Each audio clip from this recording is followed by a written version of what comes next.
Good evening and welcome to Bottomline Africa with me, Yusuf Ibrahim. Tonight, we are following reports that at least 9 children have died after a canoe capsized in Lake Tanganyika in the southeast of the Democratic Republic of Congo. It's also a day when authorities in Cameroon have issued 15 international arrest warrants against leaders of an Anglophone separatist party, the Southern Cameroon National Council. We have, of course, a packed show for you tonight, but first, as usual, let's take a quick look at Africa in 60 seconds.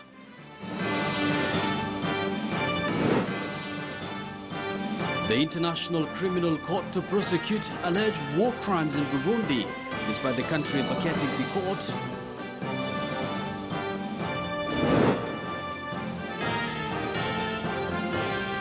One of the most recognizable freedom icons in South Sudan, Rebecca Garang, raises concern about the state of the country.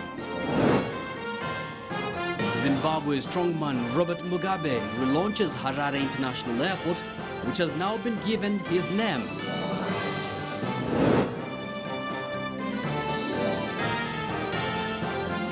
And tonight, we'll be talking about politics of succession in the continent and why blood lineage is becoming a norm.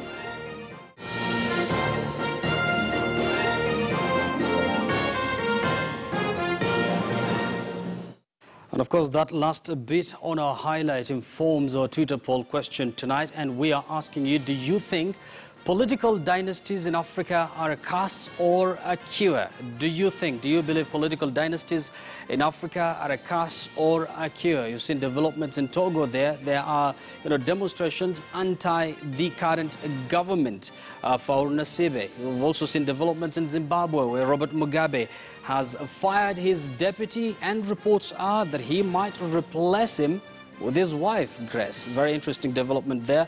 We'd like to hear your feedback. Remember, our hashtag is Bottomline Africa. Remember to use that hashtag because that is how your tweet is going to be, aired on television. At the same time, our Twitter handle is at KTN News. You can as well tweet me at Yusuf Ibra. Our guests are already with us in studio. We have a resident analyst, Mark Bichachi, with us in studio. We also have Moses Odhiambo, who is a political analyst, as well as Kefa Ojijo, who is a lawyer, so he also doubles up as a political analyst. We'll have that discussion in detail shortly, but first, let's go straight to a top story tonight, and we begin from right here in Kenya as usual. NASA leader Raila Odinga has launched a scathing attack on the Jubilee administration, accusing the regime of sliding the country back into a dictatorship. In an address at the Center for Strategic and International Studies, CSIS, in Washington, D.C., Odinga said the foreign envoys have partly contributed to Kenya's electoral quagmire. He maintains he will not recognize Uhuru Kenyatta's presidency, maintaining that a caretaker government should midwife an all-inclusive election. We need to have now an interim arrangement, interim arrangement very similar to what happened in South Africa and the ANC. Where both sides would appoint a team to manage matters in an interim basis and to ensure that these changes take place before any meaningful elections could be held. Of course, that is NASA leader Raila Odinga speaking. Of course, NASA has changed its name to NRM now. Now, international judges have approved the opening of a full investigation into alleged crimes against humanity in Burundi, where at least 1,200 people have died in unrest since the year 2015. Now, the decision was made by judges at the International Criminal Court last month, just 2 days before Burundi on October 27th became the first nation to quit the tribunal. In the decision, the judges authorized ICC Chief Prosecutor Fatou Bensouda, quote-unquote, to open an investigation regarding crimes within the jurisdiction of the court allegedly committed in Burundi or by nationals of Burundi outside Burundi since 26th April 2015 until 26th of October 2017. Bensouda can also extend the probe by her team to acts committed both before and after that date if certain legal requirements are met. A violent political crisis was triggered in Burundi when President Pierre Nkurunziza ran for a third term in office, winning July 2015 elections, which were boycotted by the opposition. Still, on matters East Africa, Presidents Yoweri Museveni of Uganda and John Pombe Magufuli of Tanzania today officially opened the Mutukula one-stop border post in Rakai district of Uganda.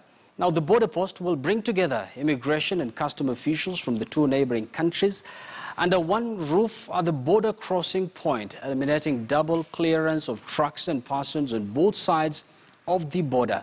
Trademark East Africa, with funding from UK's Department for International Development, DFID, and Global Affairs Canada, has funded the construction and operationalization of the Mutukula border post.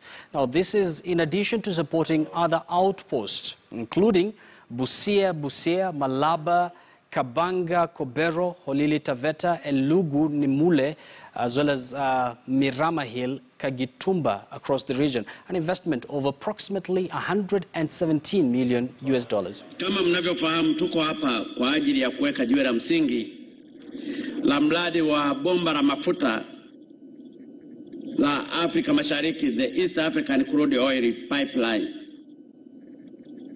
litakalojengwa kutoka Hoima Kabare, Uganda hadi Tanga, litakalokuwa na urefu wa kilomita 1445. Na katika kilomita hizi zote, kilomita 1115 zitakuwa Tanzania na kilomita 300 zitakuwa Uganda. Over to Zimbabwe now, and Zimbabwean President Robert Mugabe today attended a colorful ceremony renaming the capital's airport in his honor.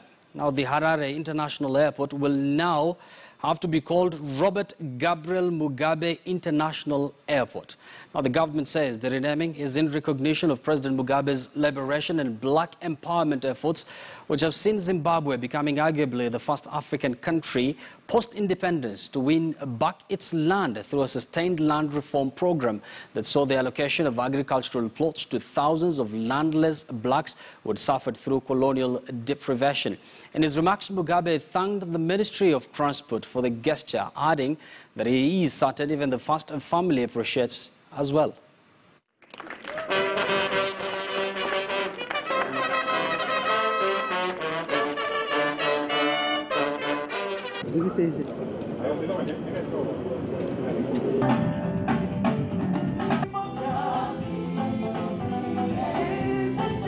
May I, on behalf of government, the people of Zimbabwe, and on my own behalf, thank most sincerely the Ministry of Transport and Infrastructural Development for the honor bestowed on me by renaming the Harare International Airport the Robert Gabriel Mugabe International Airport. Visitors and tourists from Europe, Asia, the Middle East, among others, now fly directly into the country to directly experience one of the 7 wonders of the world, the mighty Musi Watunywa, the Victoria Falls. Uncle Bob there speaking, and at 94, he's expected to defend his seat. Still in Zimbabwe, and former Vice President Emmerson Mnangagwa, who was fired on Monday, has fled the country amid death threats. Now, President Robert Mugabe accused his former deputy of plotting to take power from him. First Lady Grace Mugabe is now the favorite to succeed her husband. Now, Mugabe had been pushing for the removal of the vice president, referring to him as a snake that, quote-unquote, must be hit on the head. She is now expected to be appointed vice president at a special congress of the ruling ZANU-PF party next month.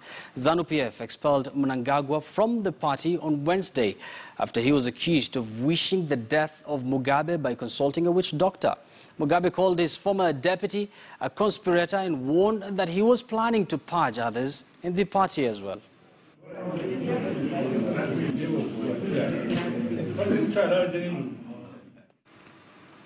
Away from Zimbabwe, funding cuts and organizational problems are affecting already limited food rations for South Sudan refugees in Uganda and driving some desperate families back into the devastated lands they fled. Now, the shortage underscores the international community's struggle to cope with Africa's biggest refugee crisis since the 1994 Rwandan genocide. Oil-rich South Sudan's war has forced more than a third of its 12 million citizens to flee their homes. Tens of thousands have died, some in ethnic killings, others from starvation and disease. Palorinya alone houses about 180,000 refugees. Each refugee is supposed to get 12 kilograms of grain, 6 kilograms of dry beans, cooking oil and salt per month. But the United Nations World Food Programme, WFP, said this was delayed in October because grain was scarce in Uganda and the roads to Palorinya were bad.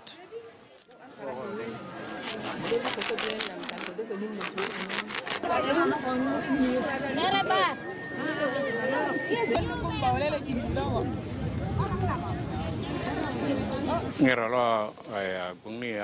was here with my son in the camp, but because of hunger, he went back to South Sudan to get food. We had to look for him, and we found out that he had been killed on his way back, and his body dumped on the road. Some of the refugees may decide to return to their homes earlier than they are supposed to be. By earlier, I mean before there is peace in that country. Our desire is that each and every refugee should return to their home country when there is peace. But if there is no support, it means we may lose lives instead of protecting lives. That's why we call for support, that donors should provide resources for this particular response. Food is not enough simply because we need to grind this, we need to buy shop, we need to buy certain small thing at home, but this food is not enough. Once you take them from the market, you will also have nothing at home. I am going back to South Sudan. Since we fled and came to this camp, the food has not been enough. It is very hard here. We get 6 kilograms and I have a family of 10. I cannot feed this number of people. So I have decided I better go back into South Sudan to collect food. And if I get killed, I will die in South Sudan, but dying of hunger is too painful. And still on the youngest nation in Africa, that is South Sudan. And former South Sudan First Lady Rebecca Garang remains hopeful that the country's patriots will rally together to restore the dream of her late husband, Dr. John Garang, who led the country to independence from the north. She spoke exclusively to our reporter Zenzi Kibiku. Let's listen in. Rebecca, thank you so much for talking to KTN News. Let's begin. Have you had a chance to read the book? No, not really, but I scanned through it. All right. Yeah. There's the issue of, I would like to hear your thoughts on your dreams for South Sudan and your hopes for South Sudan, the youngest nation on the African continent. A dream about South Sudan began when we started the struggle. And we really struggled vigorously for our people and for our nation and for our country. But after Dr. John Garang de Mabur died, he died with all the dreams, not only mine, but the people of South Sudan. And why I'm saying that, because what is happening now in our country, it is something that you cannot imagine, which can happen under our clock as a revolutionaries and the leaders who liberated South Sudan. So our dream is shattered, but we are not defeated. I think people of South Sudan can come back again and gather their thoughts together, and then they will push forward for this country. Do you think that the Kenyan community, the African community at large, has forgotten South Sudan? To some extent, because some, like the institution like IGAD, are trying, but they are not trying their best. Because I have been saying this, that IGAD is divided. IGAD is not speaking in one voice, and they are lying on what they did in 2005, that achievement. But now they are not. They did that because they were speaking in one voice. But now they cannot do this because they are not speaking in one voice. Now they are concerned about the leadership, but they are not concerned about the people of South Sudan. But now our hope is not lost. We are hoping that the revitalization will bring back what the IGAD has lost, and they will come back. This is the last chance for both IGAD and people of South Sudan. They are retracing their steps back, because when you get lost, you must retrace your steps back. And for us to see whether IGAD will be able to hit the nail on top, because they are not speaking in one voice. That's why there is this crisis. I have to ask, do you think that South Sudan will ever be stable? Do you think she will be stable and that we will be able to see South Sudan be the full nation that it ought to be? It will be, because this situation is not peculiar only to South Sudan. As when the former candidate of Kenya for presidency has quoted a book written in the 80s, but it seems like it was talking about South Sudan. It was one of the nations in Africa. So people of South Sudan are hoping, and they continue dreaming that they will achieve what they wanted. Because I'm really happy this thing happened now and not later, so we can put our house in order.